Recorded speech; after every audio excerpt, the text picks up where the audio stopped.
অপমানিত হলেন আসিফ নজরুল, আরো অপমানিত হবে। কারণ জনগণের কাজ তো করতে পারতেছে না, জনগণের পক্ষে কথা বলতে পারতেছে না, জনগণ কি চায় সেটা করতে পারতেছে না। আমি কথাগুলো বলবো তার আগে একটা গল্প শোনাই আপনাদের।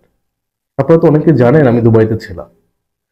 তো দুবাইতে থাকা অবস্থায় আমি তো বাসা থেকে অতটা বের হইতাম না। আমি আমার বাসায় থাকতাম, আমার রুমেই থাকতাম, ছোট্ট একটা রুম নিয়ে থাকতাম আর কি। তো যখন জুলাই আগস্টে আন্দোলন শুরু হয়, আমাকে যারা অনেকদিন ধরে দেখেন তারা জানেন, তখন আমি এই বাংলাদেশের সঠিক তথ্যগুলো দেওয়ার চেষ্টা করছিলাম, শেখ হাসিনা কি করতেছে না করতেছে। তো আমার কোনো টিকটক আইডি ছিল না। আমার ভিডিওগুলো ইউটিউব থেকে নিয়ে অনেকে টিকটকে দিয়েছিল, বিভিন্ন আইডিতে দেওয়ার পরে অনেক মানুষ দেখে আর কি, ভাইরাল হয় ভিডিওগুলা।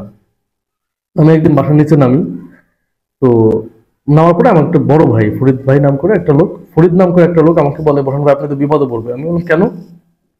দেখেন না যে কত মানুষকে গ্রেপ্তার করছে দুবাইতে, তো আপনি তো ভাই গ্রেপ্তার হইতে পারেন। বললাম কেন গ্রেপ্তার হবো? বলে যে আপনি জানেন না যে আপনার ভিডিও কত মানুষ দেখে, আপনি যেভাবে কথা বলেন, প্রতিবাদ করেন, এই ভিডিওগুলো তো টিকটক অলরেডি ভাইরাল। আমি বললাম টিকটকে তো কোনো আইডিয়া আমার নাই ভাই। তো বললো যে সাবধানে থাকেন, বিপদে পড়তে পারেন। কিন্তু আমি তখন দেখেছিলাম যে এটা 100% যে দুবাই পুলিশ কাউকে ইচ্ছাকৃতভাবে ধরে নাই, তাকে ধরানো হয়েছে দুবাই পুলিশকে বিভিন্ন ধরনের রিপোর্ট দিয়ে, বিভিন্ন ধরনের রিপোর্ট দিয়ে বলছে জঙ্গি, এরা হচ্ছে জঙ্গি সংগঠনে থাকছিল, এরা দুবাইতে বিশৃঙ্খলা সৃষ্টি করবে, এই কথা বলে দুবাই যুব দলের সভাপতি শাহিন ভাইকে গ্রেপ্তার করে। তারপরে হচ্ছে যারা ছিল সব, এই যে টাকলু জামাল আছে না অ্যাম্বাসিডার, টাকলু জামাল সবাইকে দেখাই দিয়ে দিয়ে গ্রেপ্তার করেছিল। টাকলু জামাল, টাকলু জামাল সবাইকে ধরাইছে।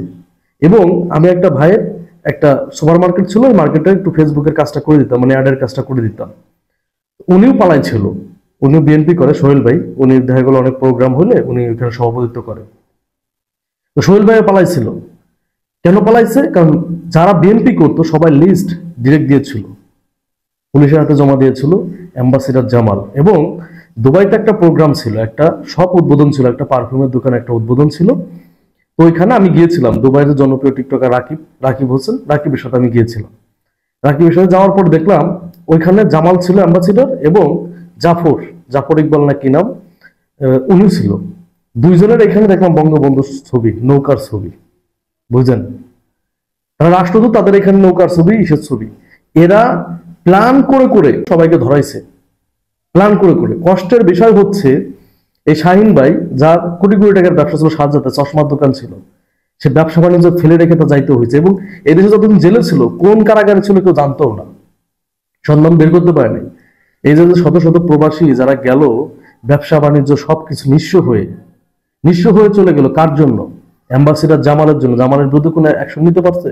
কোনো অ্যাকশন আসিফ নজরুল নিতে পারে না, ডক্টর মোহাম্মদ ইউনূস সরকারও নিতে পারে নাই।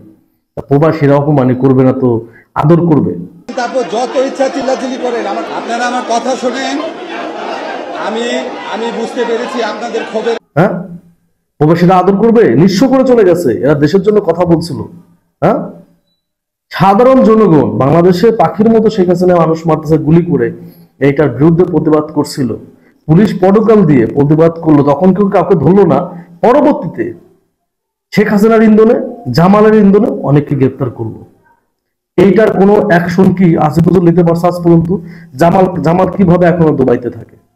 হ্যাঁ, দুবাইতে কিভাবে জামাল থাকে এখনো? জামাল সেখানে আছে দুবাইতে, খোঁজ নিয়ে দেখেন। জামাল পরিবর্তন হয় নাই। তাও প্রবাসীরা অপমানি করবো, আদর করবো? হ্যাঁ, চুমা দিবে? প্রবাসীরা তো গায়ে হাত দেয় না, এটা একটু ভালো। কারণ যে মানুষগুলা দুবাই থেকে চলে আসছে দেশে, সে মানুষগুলা জানে নিঃস্ব হয়ে চলে আসছে, এক প্রকার নিঃস্ব হয়ে চলে আসছে, একদম নিঃস্ব করতেছে শেখ হাসিনা। এদের জন্য কি করতে পারছে আসিফ নজরুল, ডক্টর মোহাম্মদ ইউনূস সরকার কি করতে পারছে? কোনো কিছুই করতে পারে নাই। অপমানি করবে না তো কি করবে? যার যায় সে জানে। এই মানুষগুলা চলে গেছে। শাহিন ভাই কোটি কোটি টাকার ব্যবসা বাণিজ্য ফেলে রেখে চলে আসছে, নিরপরাধ। সে কোনো ইন্ধনও জানায়, কাউকে বলে না তুমি মিছিল করো। সে কি করতো? তার দোষ ছিল সে দুবাই যুব দলের সভাপতি ছিল, এটাই তার দোষ। অত্যন্ত ভালো মানুষ, আমি তার প্রতিষ্ঠানে গেছি, সাজা তার ব্যবসা প্রতিষ্ঠান, ছবি দেখেন, আমি তার সাথে গেছি অনেকবার, দেখা হয়েছে তার সাথে আমার। অত্যন্ত ভালো মানুষ। এই মানুষগুলাকে জেলে ঢুকাইয়া, সাধারণ একদম সাধারণ মানুষ, দেশপ্রেমিক মানুষগুলাকে জেলে ঢুকাইয়া বলা হয়েছে জঙ্গি, এগুলো দেশে পাঠাই দেওয়া হয়েছে। জানেন তো সাজা হয়েছিল কতদিনের? যাবজ্জীবন সাজা হয়ে গেছিল। এটা তো শুধু বললাম। তারপরেও জামাল কিভাবে এখনো সে অ্যাম্বাসিতে থাকে, এটার বিরুদ্ধে অ্যাকশন নিতে পারছে? নিতে পারে নাই। আরো অপমানি করতে হবে, অপমানি হয় নাই।